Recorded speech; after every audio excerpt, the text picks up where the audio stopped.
Ya, ini kalau di perpustakaan kita datang pasti ini bisa tersosialisasi dengan baik ya. Dan tadi penyerahan buku ke 35 kepala desa, mudah-mudahan ini bisa juga nanti sampai ke akar rumput dan bisa membantu kami khususnya di Dinas DP3 Dalur KB melakukan penurunan tersebut, karena ini menjadi prioritas nasional, ini menjadi prioritas Presiden Jokowi, penurunan angka kekerasan terhadap perempuan, anak, pemeriksaan kekerasan seksual, dan penurunan angka stunting.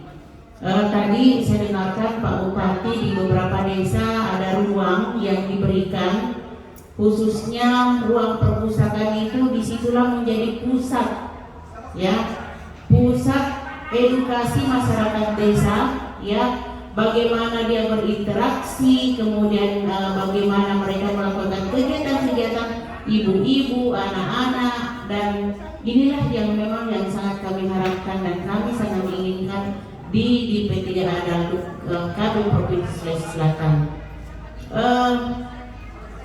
Di dalam menjalankan kegiatan ini memang tidak ada ya, kita tidak terlepas Dinas Perpustakaan, DP3A, Dinas Pendidikan, Dinas Kesehatan, ini harus ada semua. Jadi tadi dikatakan Ibu Ana, kolaborasi, sinergitas ya, ini yang harus dilakukan. Kalau bisa sampai pentahelix ya Bu Ana.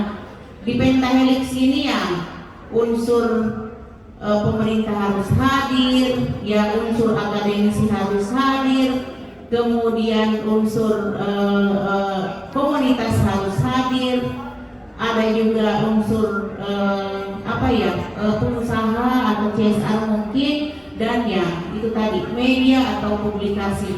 Ini kalau misalnya saya lihat tadi ada beberapa kepala desa yang masih muda, masih ini inovasinya harus bagus ya, inovasinya. Jadi kita contoh di Maros ini kan kalau pentahelix itu sangat gampang ya, karena Maros ini jadi daerah pengembangan ya, dia menjadi tulang punggung dari Kota Makassar. Jadi pasti akan banyak pengusaha, akan banyak pebisnis yang ada di sini. Inilah yang harus kita galang, bagaimana membesarkan perpustakaan ini sekaligus ya memberikan edukasi, mengembangkan dan meningkatkan kapasitas untuk ibu dan anak dalam rangka penurunan angka kekerasan terhadap perempuan dan anak serta angka kekerasan seksual. Perlu kami sampaikan, mungkin juga ini Pak Bantiar sekalian sosialisasi mengenai Undang-Undang 12 tahun 2022 tentang TPPS, tindak pidana kekerasan seksual. Ya, ini harus diketahui Bapak Ibu sekalian, teman-teman kepala desa, kemudian teman-teman yang mengelola perpustakaan desa, ini harus disampaikan. Paling tidak jangan ada perkawinan anak.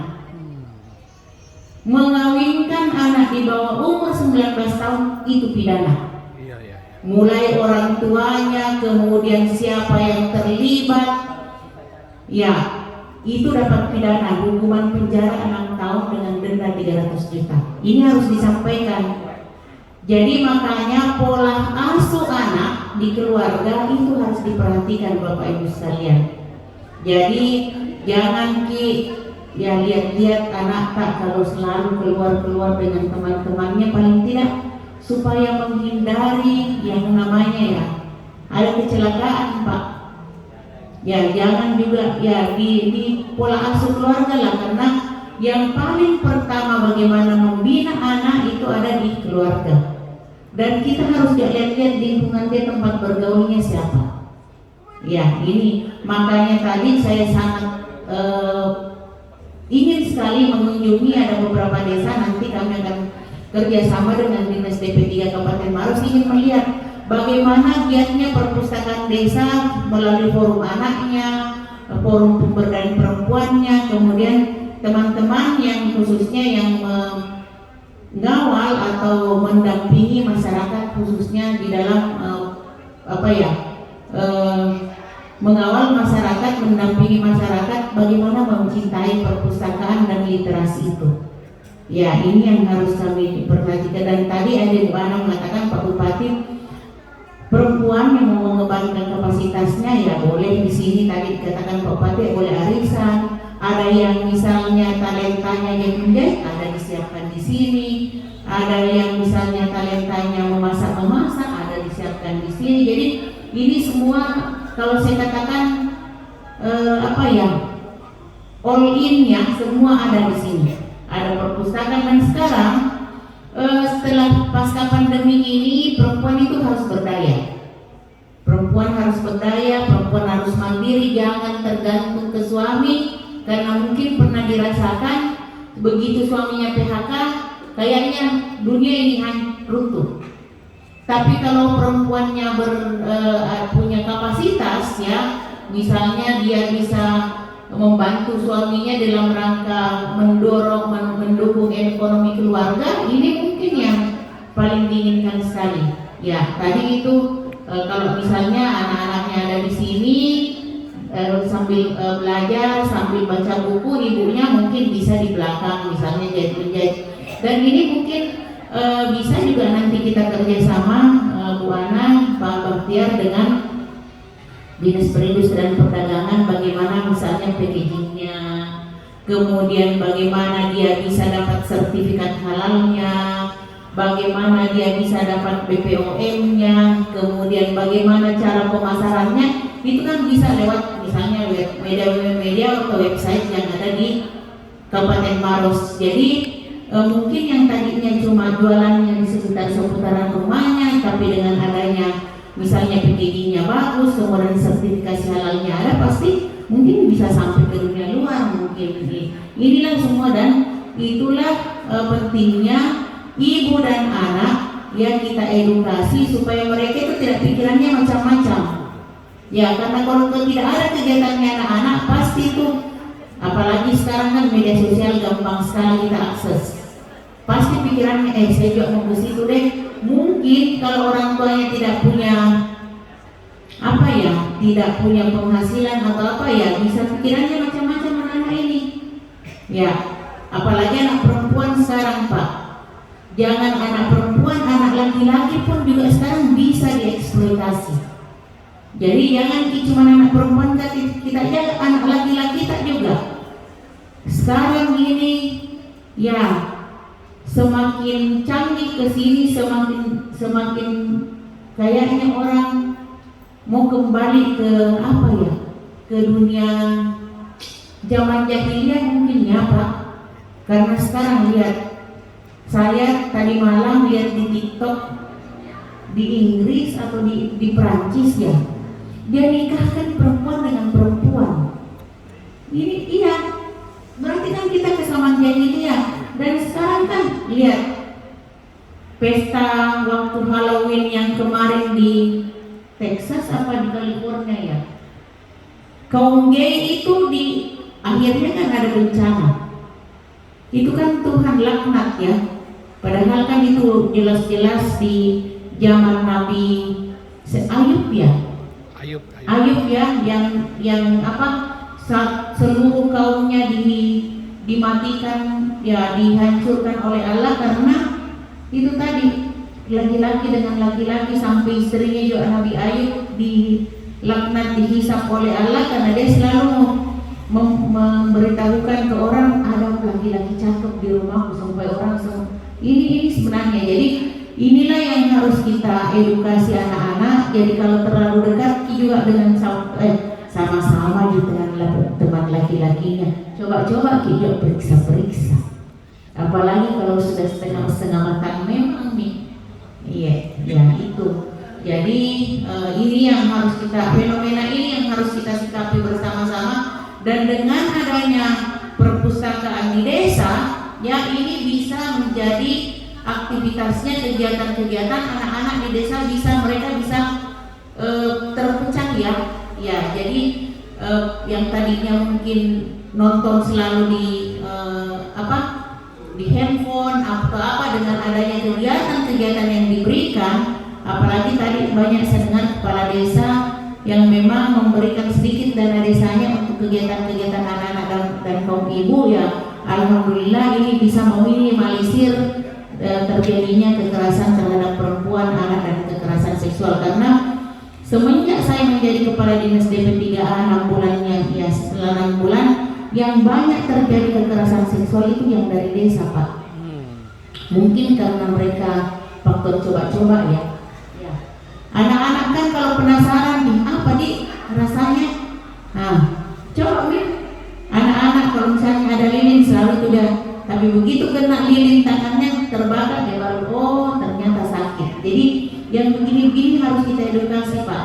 Jangan coba-coba melakukan ya kegiatan-kegiatan atau apapun yang bisa merusak diri. Karena kekerasan seksual, kekerasan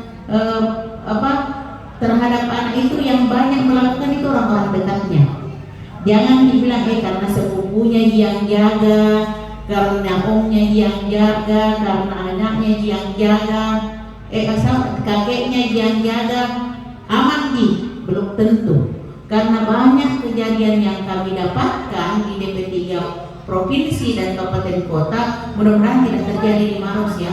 Ada beberapa kabupaten kakeknya sendiri yang melakukan pelecehan kepada cucunya. Bayangkan sepupunya sendiri yang melakukan pelecehan kepada adik-adik sepupunya. Makanya anak-anak itu juga harus diedukasi, sambil main di perpustakaan dikasih tahu, nah kalau ada orang yang pegang-pegang ini bilang aja jangan dipegang kecuali misalnya mama tak yang pegang. Karena kan anak-anak sekali kalau misalnya dikasih diiming-iming uang di apa, ya ini karena ada kejadian Pak di salah satu kabupaten dan ini sempat viral, yang melakukan itu tetangganya kasih tahu tadi bisa dikasih di 50.000 ini akhirnya semua orang pakai itu anak, dan yang melaporkan ini orang tuanya tidak tahu. Yang melaporkan ini karena dia tetap pergi jajan selalu bawa uang 100.000, 50.000. Pak gade-gade yang tanya mamanya tidak pernah hilang uang tak. Dia bilang kenapa itu anakmu tiap belanja uang 100.000, uang 50, tidak pernah uang kecil. Mama bilang tidak pernah. Coba tanya-tanya anakmu dari mana dapat uang 100.000, 50.000, tidak pernah uang receh-receh.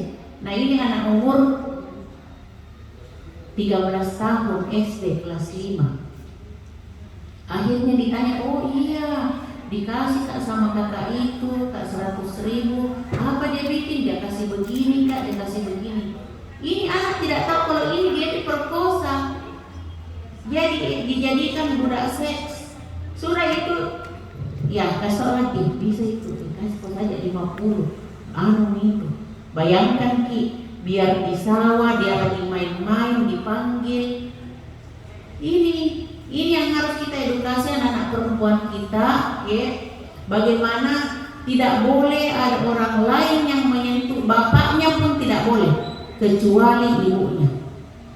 Ini yang harus, dan ini kami sangat inginkan di perpustakaan ini menjadi corong ya.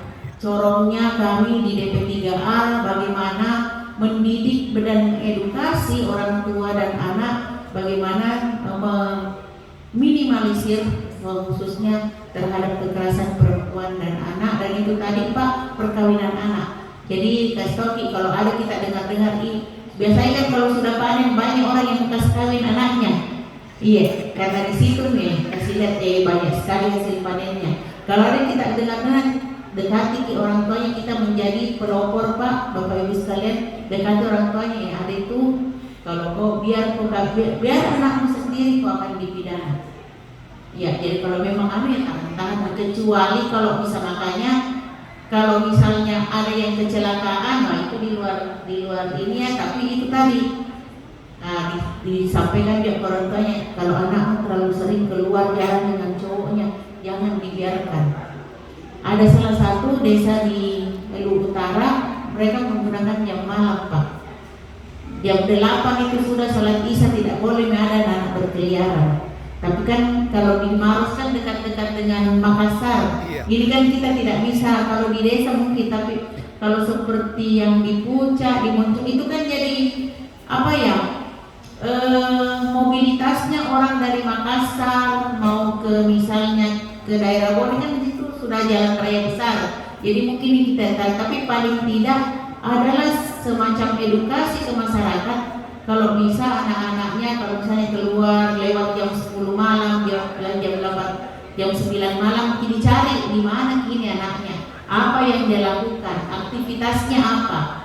Ya, ini yang memang harus perlu betul-betul kita dan sekali lagi dengan adanya perpustakaan ini kami mengharapkan juga soal stunting, karena kalau anak kawin muda resiko melahirkan pasti anak stunting. Anak kawin muda perceraian pasti tinggi, karena kan pasti dia belum siap untuk berumah tangga, belum siap untuk alat reproduksinya, belum siap untuk dibuahi, kemudian pasti anak itu belum punya pekerjaan, pasti belum punya. Jadi dia cuma mendongkrak di orang tuanya. Kalau orang tuanya mampu, alhamdulillah, tapi kan kita tidak tahu Allah. Mungkin hari ini orang tuanya mampu, bisa belikan mobil, bisa belikan rumah, bisa belikan apa, tapi kan Allah itu kalau memberikan kita musibah dalam waktu sedetik bisa habis semuanya. Ya, makanya itu anak-anak betul-betul kalau memang mau dikawinkan sudah ada, maksudnya ada dia bisa mencari mencari kebutuhannya atau penghasilan sendiri, kemudian mereka juga sudah bisa kalau berumah tangga. Kalau misalnya dia melahirkan umur 15 tahun, pasti kan ibunya yang kasihkan karena dia masih mau main. Kalau kita mengawinkan anak di bawah 19 tahun, berarti anak kita kebiri ya, karena mereka mau main, mereka mau berpendidikan. Ya, ini semua kalau misalnya sudah kawin pasti kan dia berhenti sekolah. Sementara pendidikan dasar itu sampai umur 19 tahun. Ini mungkin yang bisa saya sampaikan Bapak Ibu sekalian. Sekali lagi terima kasih Bu Ana, terima kasih Pak Bahtiar telah mengundang kami, dan terima kasih banyak sekali sudah ada literasi perpustakaan ibu dan anak, dan inilah harapan kami nanti yang saya dikatakan kolaborasi antara Dinas Perpustakaan, Dinas DP3, Dinas Pendidikan, Dinas Kesehatan, dan teman-teman perangkat daerah lain yang kalau bisa ya tadi saya lanjutkan ke pentahelix ya, jadi bukan cuma pemerintah tapi ada unsur akademisinya, ada unsur bisnisnya, kemudian ada unsur komunitasnya. Jadi ini betul-betul di dalam rangka mengembangkan perpustakaan ini kita harus yang tadi pentahelix itu. Ini mungkin yang bisa saya sampaikan, kurang lebihnya mohon dimaafkan. Saya akhiri, wabillahi taufiq wal hidayah. Wassalamualaikum warahmatullahi wabarakatuh. Waalaikumsalam warahmatullahi wabarakatuh.